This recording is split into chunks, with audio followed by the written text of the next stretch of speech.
এটাই হলো বন্ধুরা বর্ষায় উত্তর বকখালি।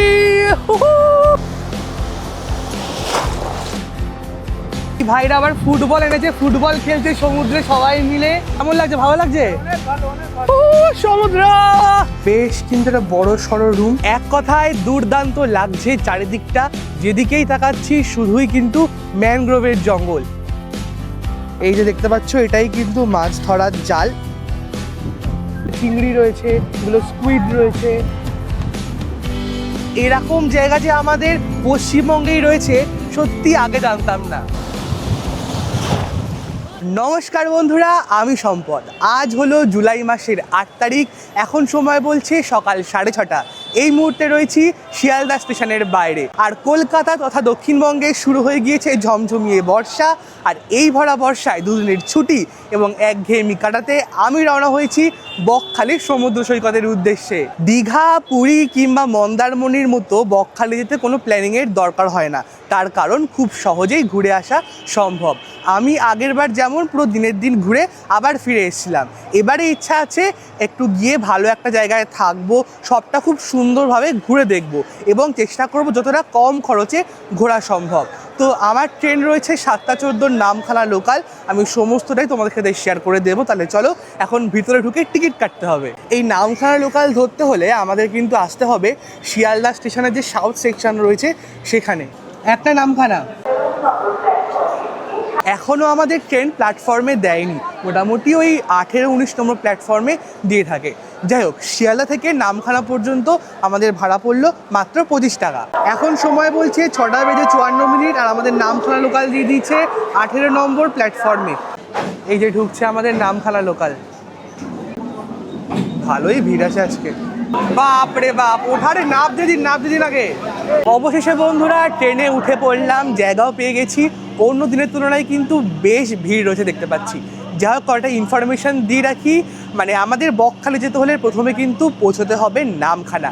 আর শিয়ালদা থেকে নামখানা যাওয়ার প্রচুর ট্রেন রয়েছে। আপনারা ওয়্যার ইজ মাই ট্রেনের প্রথমে শিয়ালদা থেকে লক্ষ্মীকান্তপুর, তারপর লক্ষ্মীকান্তপুর থেকে নামখানা সার্চ করলেই সেই ট্রেনগুলো পেয়ে যাবে। একদম সঠিক সময়ে আমাদের ট্রেন ছেড়ে দিল শিয়ালদা স্টেশন থেকে। শিয়ালদা স্টেশন থেকে নামখানা যেতে সময় লাগবে ওই 2.5 থেকে 3 ঘন্টা মতো। এছাড়াও কিন্তু আপনারা বাসে করেও বকখালি যেতে পারেন। ধর্মতলা বা এসপ্ল্যানেড বাস স্ট্যান্ড থেকে ওই 110 থেকে 100 টাকার বিনিময়ে আপনারা কিন্তু বাসও পেয়ে যাবেন বকখালি যাওয়ার জন্য।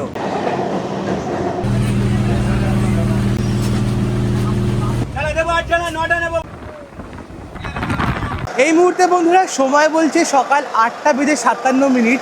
আর এই মুহূর্তে আমাদের ট্রেন এসে পৌঁছলো লক্ষ্মীকান্তপুর রেলওয়ে স্টেশন। তো তোমরা চাইলে কিন্তু এখানে আর কি সকালবেলা ব্রেকফাস্ট সেরে নিতে পারো। এখানে আর কি দোকানপত্র রয়েছে, এখানে ফলও মোটামুটি সব জায়গায় বিক্রি হচ্ছে। তো এখানে এই ট্রেনটা প্রায় 15 মিনিট দাঁড়াবে, তারপর নাম চেঞ্জ করে এটাই আবার যাবে হচ্ছে নামখানা। আমি বন্ধুরা 1 প্লেট লুচি নিলাম, এর মধ্যে 5 পিস থাকে, মাত্র 20 টাকা নিল। নামখানা। এখন বন্ধুরা সময় বলছে সকাল 10:15। অবশেষে আমরা এসে পৌঁছালাম নামখানা। এই নামখানা এমন একটা স্টেশন, এখানে মূলত 3 ধরনের লোককে আপনি দেখতে পাবেন। 1, যারা মৌসুমী আইল্যান্ড যাচ্ছে। 2, যারা গঙ্গাসাগর যাচ্ছে। আর 3, যারা আমাদের মতো যাচ্ছে বকখালি। হাঁটতে হাঁটতে চলে আসলাম স্টেশনের বাইরের দিকে। এই নামখানা থেকে কিন্তু 3টে উপায়ে বকখালি যাওয়া যায়। অটো রয়েছে, টোটো রয়েছে, বাস রয়েছে। তো তোমরা বিভিন্নভাবে বকখালি চলে যেতে পারো। তো সামনেই কিন্তু রয়েছে অটো, টোটো। কত করে বকখালি? একজনের কত, রিজার্ভের কত? 60 টাকা একজনের। আচ্ছা, 60 টাকা একজনের। আর রিজার্ভ যখন 7 টাকা ভাড়া। হ্যাঁ, 7 জনের ভাড়া দিতে হবে। বকখালি শেয়ারে ছিল, বকখালি। এখানে এলে কিন্তু গাড়ির অভাব হবে না। সবাই বকখালি, মৌসুমী আর কি সবাই বলে কিন্তু চেঁচাচ্ছে, ঠিক আছে? তো আমি বলবো এখান থেকে অনেকটাই ভাড়া বেশি বললো, মানে একজনের প্রায় 60 টাকা বলছে। তো এত ভাড়া দিয়ে কিন্তু যাওয়া আমার মনে হয় না ঠিক হবে। তো একদম যে স্ট্রেট রাস্তা রয়েছে, এই স্ট্রেট রাস্তা ধরে সামনে এগিয়ে গেলে প্রায় অনেক কিন্তু কম খরচায় আমরা বকখালি পৌঁছে যেতে পারবো। এই হচ্ছে একদম স্ট্রেট রাস্তা, একদম সামনে এগিয়ে যেতে হবে। এখানে হোটেল রয়েছে। এই হচ্ছে স্টেশন, একদম কিন্তু সোজা রাস্তা ধরে আমরা যে মেন রোড রয়েছে সেখানে চলে আসলাম। এখান থেকে কিন্তু বাস, অটো সব কিছুই আর কি তোমরা পেয়ে যাবে বকখালির উদ্দেশ্যে। এই দেখো কিন্তু বাস দাঁড়িয়ে রয়েছে, এটাই যাবে বকখালি মাত্র 30 টাকার বিনিময়। এই বাস ছাড়াও কিন্তু এই অটোগুলো রয়েছে একদম পর পর দাঁড়িয়ে রয়েছে, দেখতে পাচ্ছ, এগুলোও কিন্তু বকখালি যায়। তো বন্ধুরা অটোতে উঠে পড়লাম। তো প্রথমে ভেবেছিলাম তো বাসেই যাব, কিন্তু বাসে যা ভিড় দেখলাম তো উঠতে ইচ্ছা হলো না, তো এই অটো নিলাম।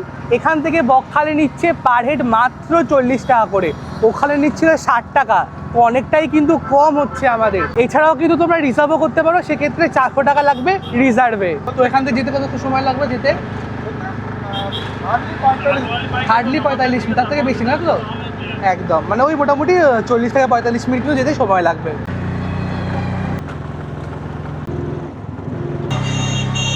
বন্ধুরা অবশেষে এসে পৌঁছালাম বকখালি, মোটামুটি 40 মিনিট আসতে আমাদের সময় লাগলো।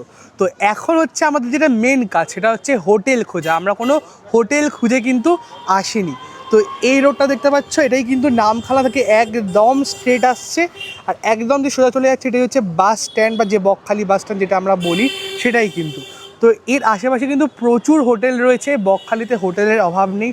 তো আগে থেকে কিন্তু বুকিং করে আসার কোনো দরকার নেই, এখানে প্রচুর হোটেল পেয়ে যাবে। এখানে কিন্তু এসে ইনস্ট্যান্ট বুকিং করতে পারো। এর মধ্যে থেকে একটা ভালো হোটেল নিতে হবে একদম কম বাজেটের মধ্যে, সেটাও আমার মাথায় আছে। তাহলে দেখি কয়েকটা হোটেল, চলুন। এই একটা হোটেল দেখতে পাচ্ছি, হোটেল মেঘালয়া। তো এটা একবার গিয়ে দেখিন, চলুন। এই হচ্ছে হোটেল, আর এটা হচ্ছে রিসেপশন। অ্যাভেলেবেল আছে তো রুম? এই হচ্ছে রুমটা, দেখো বেশ কিন্তু একটা বড় সড়ো রুম। একটা কিং সাইজ বেড রয়েছে, মানে যত বড় বেড রয়েছে মোটামুটি কিন্তু 3 থেকে 4 জন আরামসে শুয়ে পড়তে পারবে। কি সুন্দর ডিজাইন, পুরো টাইলস দিয়ে, মিরার রয়েছে এখানে, কিন্তু পুরো ডাইনিং সিস্টেম রয়েছে, সোফা রয়েছে। এই রুমের সাথে কিন্তু এসিও রয়েছে।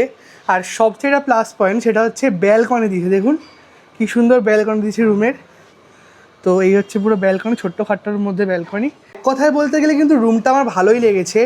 এখানে ব্ল্যাঙ্কেটও দিয়ে দিয়েছে, এক্সট্রা বালিশ থালিশ আর কি সমস্ত কিন্তু ফেসিলিটি এখানে রয়েছে, টিভিও রয়েছে, এছাড়া ডাস্টবিনও দিয়ে দিয়েছে, মানে সমস্ত ফেসিলিটি কিন্তু এখানে রয়েছে। এই হচ্ছে বাথরুম, এখানে বেসিন দিয়েছে, এখানে কল রয়েছে, শাওয়ার রয়েছে, মানে ওয়েস্টার্ন যে টয়লেট হয় সেটা কিন্তু দিয়ে দিয়েছে, মানে একেবারে কিন্তু সমস্ত সুযোগ সুবিধা এখানে তোমরা পেয়ে যাবে। এই হোটেলে কিন্তু খাওয়া দাওয়ার সুব্যবস্থা আছে, ইন্ডিয়ান, চাইনিজ, মাছ মাংস এনে কিন্তু এনারাই রান্না করে দেয়। কত করে ভাড়া দাদা এই রুমগুলো যেগুলো দেখলাম? আমাদের এখানে 300-350 থেকে স্টার্টিং আছে। আচ্ছা স্টার্টিং রেট। আচ্ছা, এবারে যেটা যেমন কোয়ালিটি রুম নেবে সেরকম রেট আছে। 450 আছে, 550 আছে, 650 পর্যন্ত রুম আছে। এসি রুমের কি রেট রয়েছে? এসি 850 থেকে স্টার্টিং আছে। 850 থেকে স্টার্টিং, এবার সিজন অনুযায়ী তো একটু ওঠা ভাড়া হয়। 800 টাকায়ও হয়, 850 হয়, এরকমই। আচ্ছা, তো মোটামুটি এই স্ক্রিনের উপর ফোন নাম্বারে ফোন করলে হয়, তাই তো? আচ্ছা আচ্ছা, ঠিক আছে। এই যে এই হোটেলটা যেটা দেখলাম, এটা কিন্তু বেশ ভালো হোটেল, কিন্তু এসি রুমগুলোর প্রাইস বড্ড বেশি বলছিল। তো আমার রেঞ্জ যেহেতু অনেকটাই কম, তো দেখি একটু অন্য হোটেল দেখতে হবে। এমনি কিন্তু তোমরা থাকতেই পারো, অসুবিধা নেই। এখন বন্ধুরা হাঁটতে হাঁটতে চলে আসলাম একটা হোটেলের সামনে। এই যে দেখুন লেখা রয়েছে কণিকা গেস্ট হাউস। তো এখানেই ভাবছি আজকে দেখা যাক কী কী রুম রয়েছে এখানে। আচ্ছা দাদা, বলছি রুম অ্যাভেলেবেল আছে কি? হ্যাঁ অ্যাভেলেবল আছে। আচ্ছা, এটা কি রুম নাকি? হ্যাঁ এটাই রুম। আচ্ছা, এ বাহ, বেশ কিন্তু দেখতে পাচ্ছি অনেক বড় সড়ো বেড রয়েছে, মোটামুটি 3 থেকে 4 জন কিন্তু আরামসে শুয়ে পড়তে পারবে।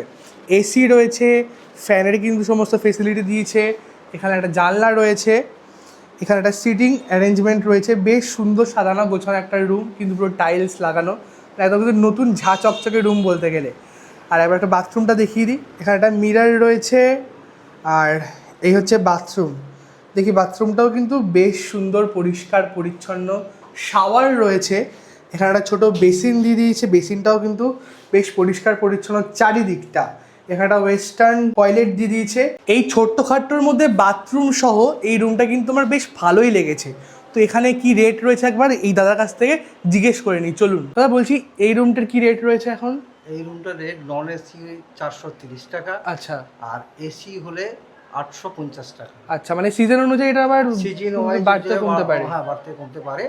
এবার সেটা অফ সিজন হলে একটু ওই যে কমবে, আর হচ্ছে গিয়ে সিজন হলে একটু বাড়বে। একটু বাড়বে। হ্যাঁ, হ্যাঁ। আচ্ছা, তো এই স্ক্রিনের উপর যে ফোন নাম্বার রয়েছে এতে ফোন করলে আপনার সাথে কন্ট্যাক্ট করতে পারবে। কন্ট্যাক্ট করতে পারবে। আচ্ছা, মানে আর কি যে কোনো সময় ফোন করলে আপনি যে কোনো সময় ফোন করলে আমার সঙ্গে যোগাযোগ। আর এখানেও সাইট সিন বা খাবার দাবার আপনারা সমস্ত ব্যবস্থা করে দেন? হ্যাঁ, আমার সব ব্যবস্থা। আচ্ছা আচ্ছা, ঠিক আছে। অবশেষে বন্ধুরা আমরা এই রুমটাই নিয়ে নিলাম। তো অনেকগুলো তো মোটামুটি দেখলাম, তো এই রুমটা একদম কমের মধ্যে পেয়ে গেছি, মাত্র 300 টাকায়, সবার থেকে কম। আমরা নন এসি করে নিয়েছি। এছাড়াও তোমরা যদি আসো এসিও পেয়ে যাবে, সমস্ত ফেসিলিটি কিন্তু রয়েছে। আর এখন আমরা রওনা হলাম হচ্ছে সি বিচ যাওয়ার উদ্দেশ্যে। এখন একটা ইনফরমেশান দিয়ে রাখি, আলাদা করে কিন্তু এখান থেকে সি বিচ যাওয়ার জন্য আমরা হেঁটে যাওয়ার দরকার নেই। মানে এখানে যিনি রয়েছেন তিনি সি বিচ অবধি পুরো ফ্রিতে নিয়ে যাবে, তাই তো? এটা আর কি যে রুম ভাড়া আর কি তার মধ্যেই, রুম ভাড়ার মধ্যেই আমার টোটো সার্ভিসিংটা দেওয়া থাকে। আচ্ছা হ্যাঁ, ওটা কোনো পয়সা করে দিতে হয়। আচ্ছা, তো এইটার জন্যই কিন্তু সবচেয়ে বেশি করে এই রুমটার নেওয়া। তাহলে চলুন বিচে কি দেখা হচ্ছে। এই মুহূর্তে বন্ধুরা এসে পড়লাম বকখালি যে সমুদ্র সৈকত রয়েছে একদম কিন্তু সেখানে। মানে হোটেল থেকে পা হেঁটে 2 মিনিট, তাও আমাদেরকে দাদা একদম টোটো করে দিয়ে গেল। যাই হোক, আর কি বলবো, এই হচ্ছে কিন্তু বকখালি লেখাটা, আই লাভ বকখালি। কি অবস্থা দেখো, ঝড়ে মানে পুরো উল্টে গেছে। বেশ সুন্দর ঠান্ডা একটা মনোরম হাওয়া দিচ্ছে, ভালোই লাগছে। তার সাথে দেখতে পাচ্ছি কিন্তু প্রচুর দোকানপাটও রয়েছে। এখানে পাপড়ি চাট বিক্রি করছে এই দাদা। কত করে ডাব? ডাব ছাড়াচ্ছে দিদা, ভালো হবে তো? এই পেয়ে গেছি একদম। বেশ কিন্তু ভালো জল, মানে বকখালি ঘুরতে আসলে হাতে একখানা কিন্তু ডাব চাই সবার আমাদের। এখন তো সমুদ্র দেখাই যাচ্ছে না, সেই ওই দূরে দেখতে পাচ্ছ ওটাই হচ্ছে সমুদ্র। বকখালি আমাদের বাঙালির কাছে দুটো কারণে বিখ্যাত। একটা হচ্ছে এই সাদা বালির বীচ, মানে আমাদের পশ্চিমবঙ্গে আর কোথাও নেই, একমাত্র বকখালিতে রয়েছে। আর এই বকখালিতেই কিন্তু মাছের আড়ত রয়েছে, মানে একদম টাটকা মাছ কিন্তু এখানেই পাওয়া যায়। অবশেষে পৌঁছে গেলাম বকখালি সমুদ্র সৈকত। দারুণ সুন্দর ঢেউ দিচ্ছে, মানে বর্ষায় উত্তাল বকখালি বলতে গেলে। দেখো, ও কি সুন্দর ঢেউ, মানে সবাই কিন্তু ফ্যামিলি বন্ধু বান্ধব নিয়ে এসছে এনজয় করতে। বেশ জমজমাটি বকখালি, বেশ ভিড় রয়েছে। এই হচ্ছে সমুদ্রের ঢেউ, মেঘলা পরিবেশ। আমরা সামনের দিকে যাব, আর প্রচুর মানুষ কিন্তু এসছে, মানে বকখালি কিন্তু বেশ জমজমাট, দেখেই বোঝা যাচ্ছে। কোথা থেকে এসছো? কেমন লাগছে? ভালো লাগছে? আচ্ছা আচ্ছা।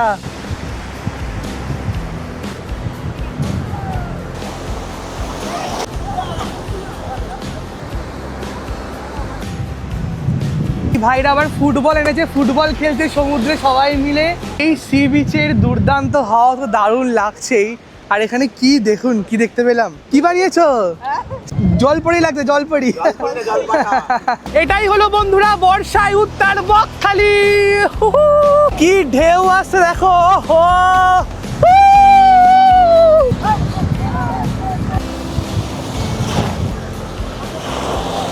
সমুদ্র এই সাগর পারে আসলে আমার মাতাল মাতাল লাগে। বন্ধুরা সমুদ্রে এতক্ষণ হই হই করতে করতে বেশ কিছুক্ষণ কিন্তু কাটিয়ে দিলাম, দারুণ আনন্দ হলো। আর যাওয়ার পথে দেখুন কি দেখতে পেলাম, এই দেখো এই যে হাওয়া কলগুলো দেখতে পাচ্ছ, এটা হচ্ছে সেই ফ্রেজারগঞ্জে রয়েছে এই উইন্ড মিল। এই যে এই দোকানগুলো যেগুলো দেখতে পাচ্ছ, এগুলো কিন্তু মাছ ভাজার দোকান। সন্ধেবেলা পুরো জায়গাটা জমজমাটভাবে সেজে ওঠে। আমি তো আজকে থাকছি, তো সন্ধ্যেবেলা কিন্তু এই পুরো জায়গাটা তোমাদেরকে ভালো করে ঘুরে দেখাবো। এই বিচের পাশেই রয়েছে সুলভ শৌচালয়ের দারুণ ব্যবস্থা। তো যারা ভাবছে যে স্নান সেরে এখানে চেঞ্জ করবে, একদম কিন্তু করতেই পারো। এছাড়াও কিন্তু মানে সমস্ত কিন্তু সুব্যবস্থা এখানে রয়েছে। তো যাই হোক, এখন আমরা রওনা হয়েছি আমাদের হোটেলের দিকে। হোটেলে পৌঁছে একটু রেস্ট নেবো, একটু ফ্রেশ হবো, তারপর আবার আসবো লাঞ্চ করতে। লাঞ্চও তো সারতে হবে। বন্ধুরা এখন প্রায় ঘড়িতে বাজতে চললো দুপুর 3:30 মতো। ফ্রেশ হয়ে কিন্তু চলে আসলাম একদম যে কি বকখালি বাস স্ট্যান্ড রয়েছে একদম কিন্তু ঠিক তার সামনে। তো সবটা তো দেখালাম, সমুদ্র দেখালাম, কিভাবে আসবেন সেটা দেখালাম, এবং কোথায় থাকবেন সেটাও দেখালাম। আর যেটা বাকি থাকলো সেটা হচ্ছে কোথায় খাওয়া দাওয়া করবেন। তো তোমরা কিন্তু এখানে খাওয়া দাওয়া করতে পারো। আমি আগেরবার যখন এসেছিলাম এই যে এই বনশ্রী এসি হোটেল রয়েছে, এখান থেকে কিন্তু লাঞ্চ সেরেছিলাম, খুব ভালো কিন্তু খাবার দাবার। তো এখান থেকে আমরা এবারেও কিন্তু খাওয়া দাওয়া সারবো। তো এই হচ্ছে পুরো কিন্তু মেনু চার্ট দেওয়া রয়েছে, সমস্ত সবজি সমস্ত কিছু এখানে লেখা রয়েছে। তো চলো এখন ভিতরে ঢোকা যাক। এটাই হলো বন্ধুরা বনশ্রী যে এসি হোটেল রয়েছে, তার ভিতরটা অনেক জনের কিন্তু বসার জায়গা রয়েছে, আর খুব সুন্দরভাবে সাজানো গোছানো। এসি তো রয়েছেই। তো আমি এখানে তো মেনু কার্ড দেখলাম, এখানে অনেক কিছু রয়েছে, দেখো অনেক কিছুই কিন্তু রয়েছে, তোমরা চাইলে যে কোনো কিছু অর্ডার করতে পারো। আমরা যেমন অর্ডার দিয়েছি এই রুই থালি, দেখো রুই থালি দিয়ে গেছে, ভাত রয়েছে, আলু ভাজা রয়েছে, একটা সবজি দিয়েছে, স্যালাড দিয়েছে, সেখানে দিয়েছে পেঁয়াজ, লঙ্কা, লেবু। এবার এখানে হচ্ছে রুই মাছ, এটা হচ্ছে চাটনি, এটা পাঁপড়, এটা আলু পোস্ত আর ডাল। মানে একটা রুই থালির মধ্যে কিন্তু এত কিছু এনারা দিয়েছে। আমি আগেরবার এখান থেকে ভেজ থালিও খেয়েছিলাম, সেটাও খুব ভালো ছিল। তো এখন এই রুই থালিটা আশা করি ভালোই হবে।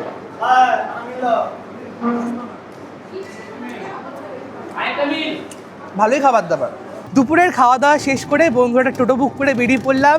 এই বকখালির আশেপাশেই কিছু সাইট সিন রয়েছে, সেগুলো খুব ভালোভাবে ঘুরে দেখব। তো যেমন রয়েছে হেনরি আইল্যান্ড, এছাড়া বেনফিশ মৎস্য বন্দর রয়েছে, এছাড়া কার্গিল সমুদ্র সৈকতও রয়েছে। এরকম অনেকগুলো জায়গা রয়েছে, সব কটাই পর পর আমরা ঘুরে দেখব। তো এখন আমরা প্রথম যাচ্ছি হেনরি আইল্যান্ডে। এই হচ্ছে হেনরি আইল্যান্ড। এই হেনরি আইল্যান্ড কিন্তু ঢোকার মুখে আমাদের টিকিট করতে হলো, পার হেড 10 টাকা করে নিল, আর পার্কিং চার্জ নিল আরও 10 টাকা।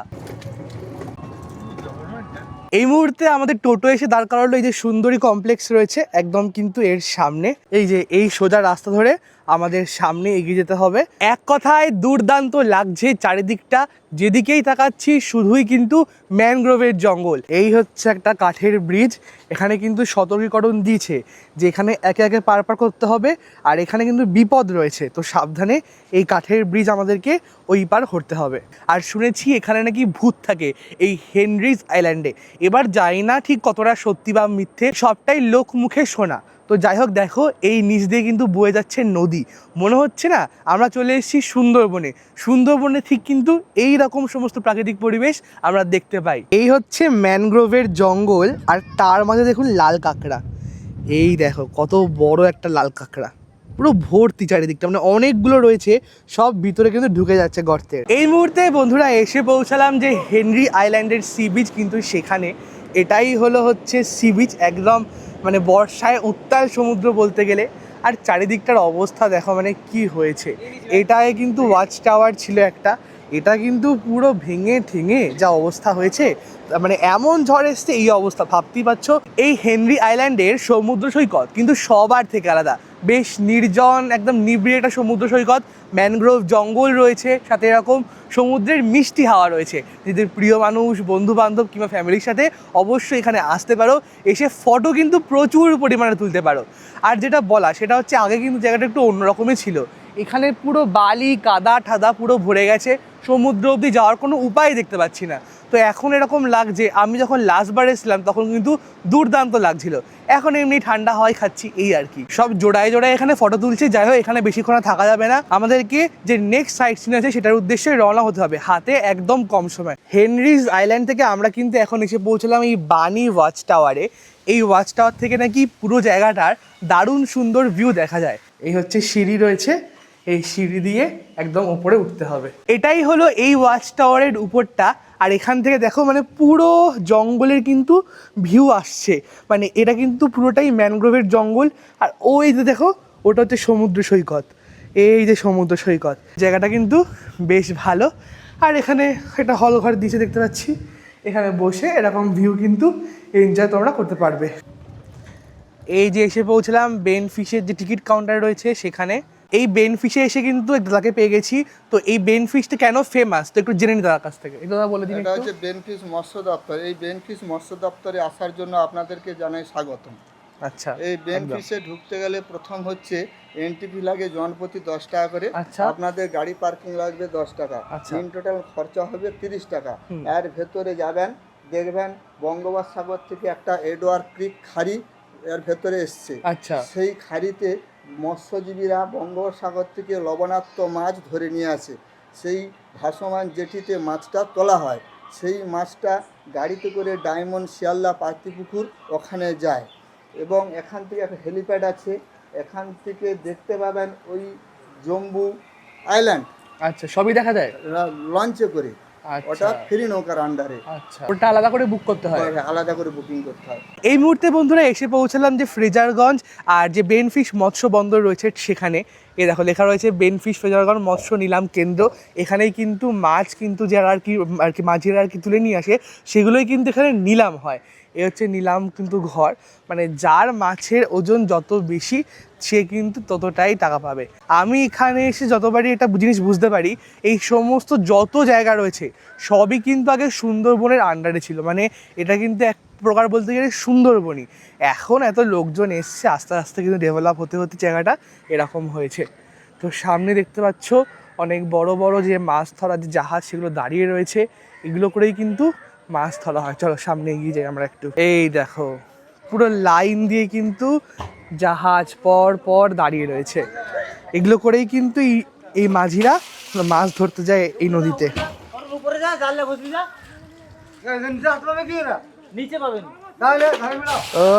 এই যে দেখতে পাচ্ছ এটাই কিন্তু মাছ ধরার জাল, এই জাল করেই কিন্তু মাছ ধরতে যায় এই মাঝি ভাইরা। দারুণ কিন্তু লাগছে দেখতে, কত বড় বড় জাহাজ, আর একটা নয় পরপর কিন্তু লাইন দিয়ে দাঁড় করিয়ে রয়েছে। এই এত বড় বড় মাছ ধরার ট্রলারগুলো দেখলেই কিন্তু সত্যিই অবাক লাগে, মানে এগুলোই কিন্তু একদম একদম মূল আর কি যে বঙ্গোপসাগর সেখানে কিন্তু যায় মাছ ধরতে। তো এই বৈশাখ জ্যৈষ্ঠ 2 মাস কিন্তু মাছ ধরা সম্পূর্ণরূপে বন্ধ ছিল, এখন আবার চালু হয়েছে। এই জন্য মাঝি ভাইরা কিন্তু প্রস্তুতি নিচ্ছে সমুদ্রে মাছ ধরতে যাওয়ার। বেনফিশ মৎস্য বন্দর দেখে আমরা এখন যেখানে এসে পৌঁছালাম, এই জায়গাটার নাম হচ্ছে কার্গিল সি বিচ বা কার্গিল সমুদ্র সৈকত। মানে এরকম জায়গা যে আমাদের পশ্চিমবঙ্গেই রয়েছে সত্যি আগে জানতাম না। এই কার্গিল সি বিচ কিন্তু সত্যিই খুব সুন্দর, একদিকে সূর্যাস্ত হচ্ছে আর অন্যদিকে কিন্তু এরকম উত্তাল সমুদ্র, দারুণ লাগছে। তার সাথে ঠান্ডা ঠান্ডা একটা হাওয়াও দিচ্ছে। আর এই কার্গিল সি বিচ থেকে কিন্তু জম্বুদ্বীপ দেখা যায়। এই দেখো, আমি ঠিক দেখাতে পারবো কিনা জানি না, এই যে দ্বীপটা দেখতে পাচ্ছ এটাই হলো জম্বুদ্বীপ, দেখতে পাচ্ছ এটাই হচ্ছে জম্বুদ্বীপ। আর ঠিক এই দিকে আসলেই এই যে এইটা যেটা দেখতে পাচ্ছ এটা হচ্ছে মৌসুনী আইল্যান্ড। ঠিক আসছে না আমার ফোনেতে, তাও আমি যতটা পারলাম দেখিয়ে দিলাম। তো এখান থেকে জম্বুদ্বীপও দেখা যায় আর মৌসুনী আইল্যান্ডও কিন্তু যাওয়া যায়। এই কার্গিল সমুদ্র সৈকতের ধারে কিন্তু সবাই ফ্যামিলি নিয়ে বসে রয়েছে, হাওয়া খাচ্ছে, এরকম ঠান্ডা ঠান্ডা সামুদ্রিক হাওয়া, বেশ ভালোই লাগে না?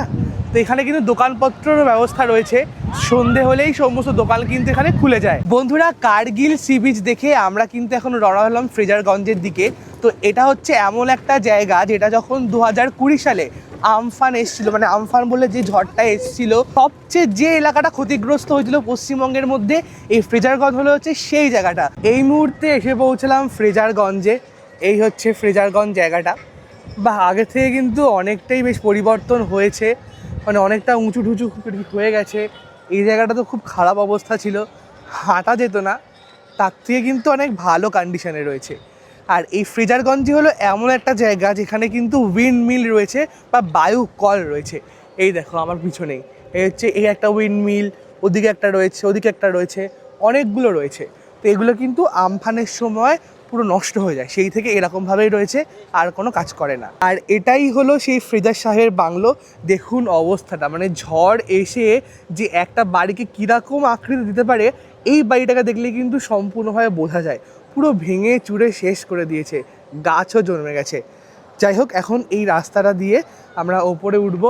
এখানেও একটা সুন্দর ভিউ পয়েন্ট রয়েছে, মানে সানসেট বা সানরাইজ কিন্তু এখান থেকেও খুব সুন্দর নাকি দেখা যায়। এই হচ্ছে জায়গাটা, প্রচুর হাওয়া দিচ্ছে, যেখানেই যাচ্ছি দারুণ হাওয়া দিচ্ছে। এই হচ্ছে পুরো জায়গাটা, এটাই হলো ফ্রেজারগঞ্জের বর্তমান অবস্থা। অনেকটাই কিন্তু বদলে গেছে, এই পাড়গুলো সুন্দর করে বাঁধিয়ে দিয়েছে, আগে এতটা সুন্দর ছিল না। আগে সমুদ্রের জল আর এটা কিন্তু সেম লেভেলে ছিল, এখন অনেকটা উঁচু হয়ে গেছে, এই জন্য বন্যা আসলেও কোনো অসুবিধা হবে না, জল আটকে দেবে। ফ্রেজারগঞ্জেই কিন্তু রয়েছে মা গঙ্গার একটা সুন্দর মন্দির। এই দেখো মন্দিরটা কি সুন্দর। এই হচ্ছে সামনে কিন্তু রয়েছে মা গঙ্গার মূর্তি। এই ফ্রেজারগঞ্জ আসলেই অবশ্যই কিন্তু এই মন্দিরটা ঘুরে যেও। এখন বন্ধুরা চলে আসলাম আবার সি বিচে। তো আমাদের দাদা কিন্তু এখানে ড্রপ করে দিল। তো এই পুরো যা সাইট সিন ঘুরলাম এই দাদার সাথেই কিন্তু আমরা পুরোটা এবার ঘুরে দেখলাম। তো এই সাইট সিনের মধ্যে কি আর কি সাইট সিন এক্সট্রা থাকবে? লঞ্চে করে জম্বুদ্বীপ বোটিং করা যায়, তারপর হচ্ছে লালগঞ্জ সি বিচ আছে। আচ্ছা, মানে আমরা যা দেখলাম এর সাথে এগুলো এক্সট্রা থাকবে। হ্যাঁ, ওগুলো এক্সট্রা প্যাকেজের বাইরে এগুলো। আচ্ছা, তো মানে সব মিলিয়ে তাও কত খরচা হতে পারে? আমাদের 5খানা স্পটের উপরে 500 টাকা রেট আছে। হ্যাঁ। আর লঞ্চে জম্মুদ্বীপ ঘুরতে গেলে আমাদের 200 টাকা ওয়েটিং আছে 2 ঘন্টার জন্য। আচ্ছা আর লালগঞ্জ গেলে এক্সট্রা ওখানে 250 টাকা পড়ে। আচ্ছা, তাহলে সব মিলিয়ে 700 টাকার মতো, তাই তো? আচ্ছা, তোমার ফোন নাম্বারটা একটু বলে দাও। 7439069125। আমার নাম খোকন। আচ্ছা, এই ফোন নাম্বারে ফোন করলে তোমাকে বুক করতে পারবে। একদম, আবার দেখা হবে, চলো।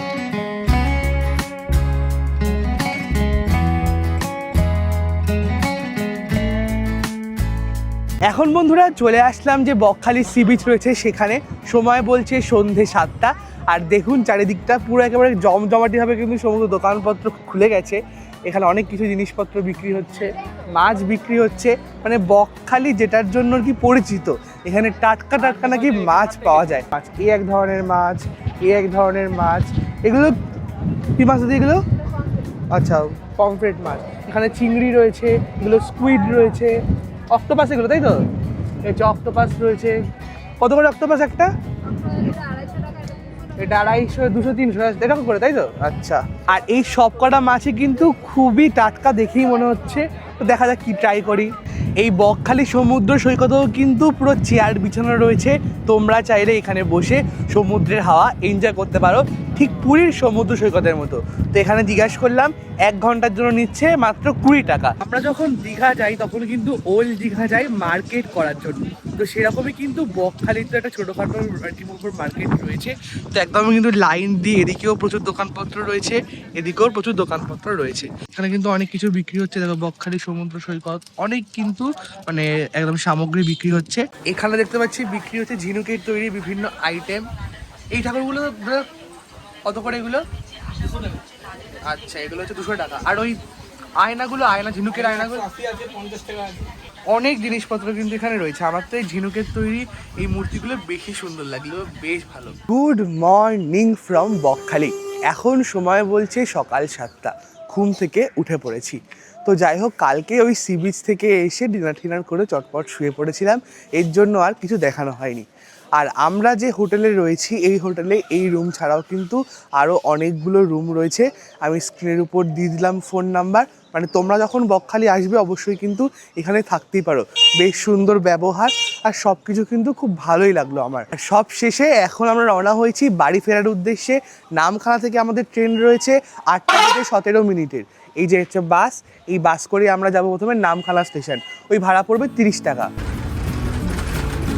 বাসে করে এখন চলে আসলাম নামখানা স্টেশন। যাই হোক বন্ধুরা, আজকের ভিডিও কেমন লাগলো একদম কিন্তু জানাতে ভুলবেন না, আর কমেন্ট করতে ভুলবেন না। দেখা হবে আরও নতুন নতুন ট্যুর ব্লগ নিয়ে। ততদিন সুস্থ থাকবেন এবং ভালো থাকবেন। Thanks for watching.